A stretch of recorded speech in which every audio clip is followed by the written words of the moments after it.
Hey, this is Keith from Save the Rest. So today we're going to work on our 1942 Harley.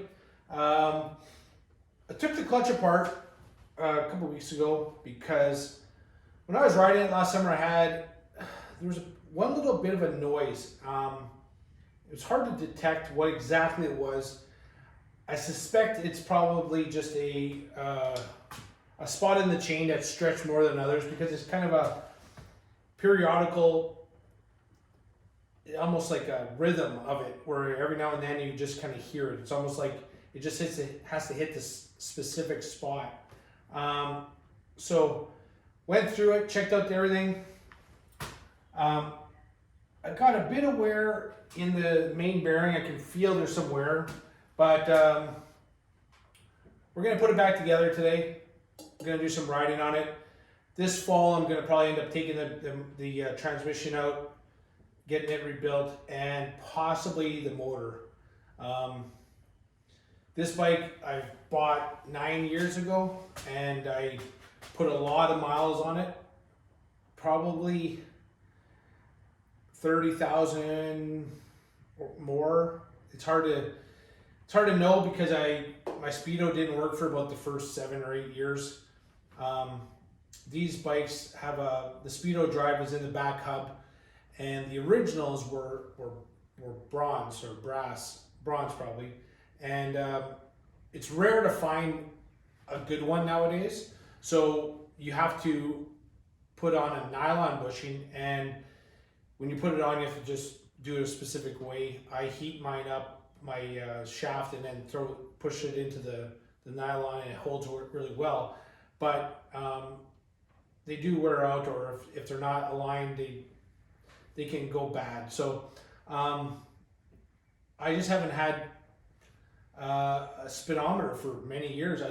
Only the last couple of years I fixed it, and now at least I know how many miles I put on. But in the past, I really didn't care how many miles, what my speed was, because I wasn't really speeding anywhere. You can't. This isn't an 80 mile an hour bike. It's 60 to 70 miles an hour, and 70s on a good day, calm, or even a slight wind on your back. So I never really worry about speeding. I kind of know what my speed is when I'm riding. And so anyway, getting back to the clutch. So again, I inspected everything. Everything looks fine. So I'm gonna put it back together and get a few more miles left on this thing. So the motor has to be rebuilt because there's zero adjustment left on the valves, and you need that. You need to be able to adjust your valves. So there's no more adjustment. So it's time that it needs a rebuild, and I really look forward to riding this bike again with a fresh motor. So because she's tired. Anyway, let's get to it. So here we got all the clutch components. We got your clutch hub, all the plates, and the retainer with the springs, and your primary chain. So as you can see, it's pretty dirty. So we're gonna clean this up. We'll put some new grease on for the bearings, and we'll clean up the plates, since you can see they're oil soaked. Clutch worked fine before, so I'm not going to worry too much about, I'll inspect the plates, but I think they're all good. And then put it back together and go from there. So if I show you the clutch, how it's hard to see it, but I can feel it move just a bit. And I have another transmission that's been rebuilt on the shelf, and it's for a friend's bike. And when I do the same movement, it's a lot tighter. So there's some wear on it, but that comes with the amount of miles I've put on this bike. So we got everything cleaned up, all the clutch plates cleaned up, some new grease for the bearings. Kept the direction of the chain, not to mess that up.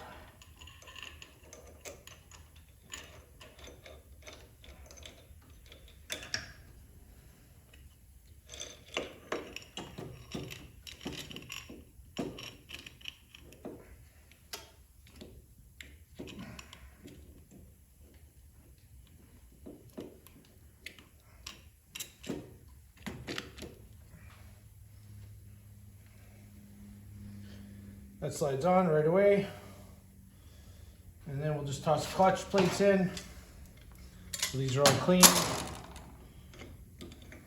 What we'll do is just get everything white first.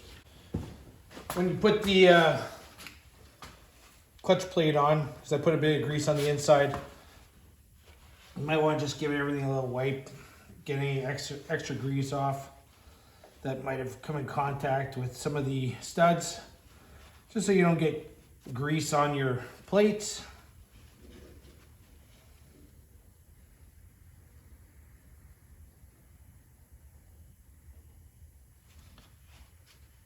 That looks good. So we got the clutch plates all cleaned up.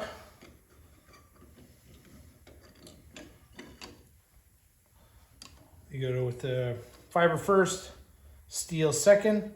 If you'll notice on the steel plates it says out. You face that one out.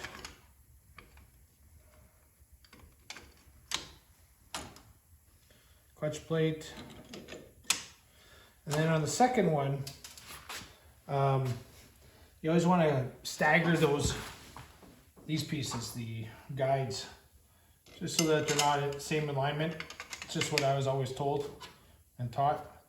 Then on the last clutch plate, I only got fiber on one side. That goes on. Then we have our pressure plate with all our springs still intact.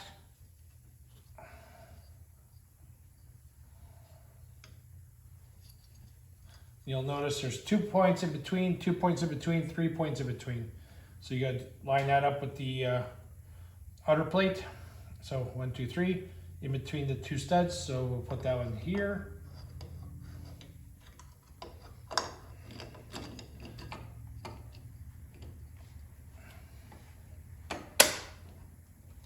There we go.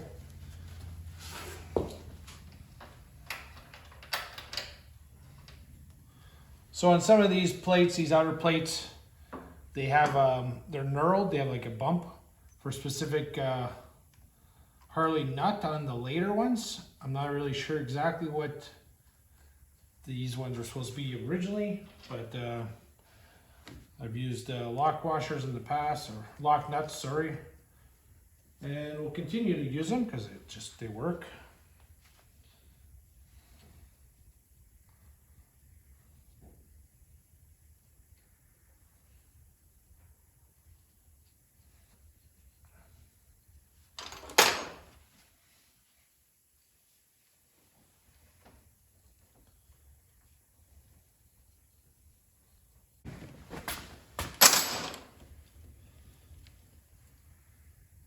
One thing you want to do is just make sure that they're kind of level, same amount of tension all the way around.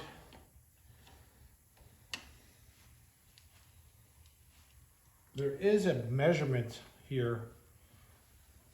I'd have to look and check it out what it is, but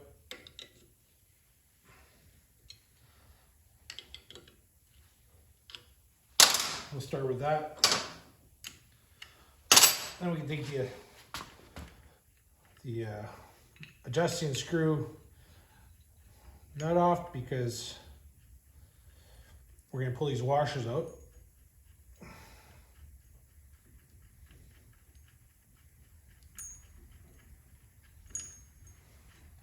I'd use the washers. If you put some washers behind this and you thread it in, what happens is you can hold all the springs in place, pull these the 3 nuts off your clutch hub, and you don't have to fight with putting the springs in one after another, which I've done many times.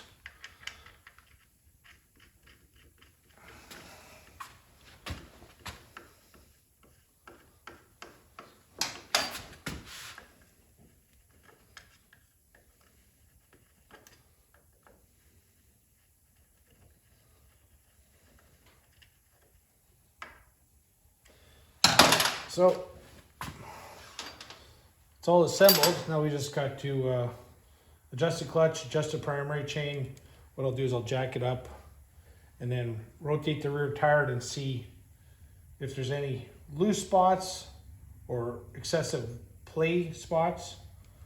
And you just want a little bit of play. So you have to spin it to your tightest point and then have a little bit of play. So let's get that done.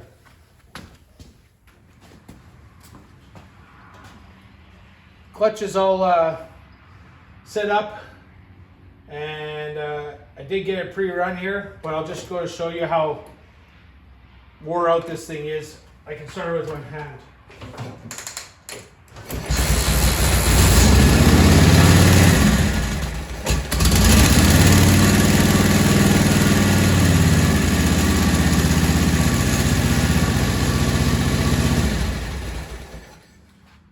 That's how easy it is to kick over this 1942 Harley. Yeah, it was pre-run, got it warmed up, a little bit set up, but just start it with your hand.